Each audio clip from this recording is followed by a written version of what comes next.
ಸರ್ಕಾರದ ವಿರುದ್ಧ ಸರ್ಕಾರ ಮಾಡ್ತಿರ್ತಕ್ಕಂಥ ಕೆಲಸಗಳ ವಿರುದ್ಧ ಈ ಬಿಟ್ಟಿ ಬಾಯಿಗಳಿಗೆ ಅನುದಾನ ನಮ್ಮ ನಿಗಮನ ಕೊಡ್ತಾರೆ. ಅದು ಬೇಸತ್ತು ಇವತ್ತು ಮಧ್ಯಮ ಧರಣಿಯನ್ನು ನಾವು ನಿಗಮವನ್ನು ಹಮ್ಮಿಕೊಂಡಿದ್ದೆವು.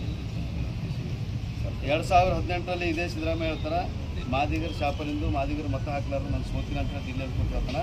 ತದನಂತರ ಪ್ರಣಾಳಿಕೆಯಲ್ಲಿ ಮೊನಿಫೆಸ್ಟೋದಲ್ಲಿ ಹಾಕೋತಾರೆ ನನ್ನ ಸರ್ಕಾರ ಬಂದ ಮೇಲೆ ನಾನು ಮಾದಿಗರು ಒಳ ಮೀಸಲಾತಿ ಮಾಡ್ತೀನಿ ಅಂತೇಳಿ. ಒಳ ಮೀಸಲಾತಿ ಮೊನ್ನೆ ಹೋರಾಟ ಇಡೀ ರಾಜ್ಯಾಂತ ಮಾಡಿದಾಗ ಈ ಸರ್ಕಾರ ಎತ್ತು ಕುಂತಿತ್ತು, ಎಚ್ಚೆದಿತ್ತು. ಆದ್ರೆ ಧೈರ್ಯ ಮಾಡೋಂಥ ಮನಸ್ಸು ಮಾಡ್ತಾರೆ, ಯಾಕೋ ಹಿಮ್ಮತ್ತು ಮಾಡ್ತಾರೆ ಸಿದ್ದರಾಮಯ್ಯ. ಕಾಣದ ಕೈಗಳು ಅದರಿಂದ ನಮಗೆಲ್ಲ ಗೊತ್ತಾಗ್ತದೆ. ಅದಕ್ಕೆ ಇವತ್ತು ನಾಳೆ ನೋಡ್ತೀವಿ. ಇಲ್ಲಾಂದ್ರೆ 15 ಆಗಸ್ಟಕ್ಕೆ ನಾವು ಉರುಳು ಸೇವೆ ಅಥವಾ 50 ದಿವಸ ಕರಾಳ ಸೇವೆ ಮಾಡೋದು ಇವರ ತೀರ್ಮಾನ ಮಾಡ್ತೀವಿ. ನಾವು ಆಮೇಲೆ ಎಲ್ಲ ಪತ್ರಿಕಾ ಮುಖಾಂತರ ಹೇಳ್ತಾ ಈಗ ಮೇಡಮ್ ಕೂಡ ಯಾರೋ ಮೇಡಮ್ ಹಿಡಿದ ಅಲ್ಲೇ ಹೋಗ್ತಾರೆ.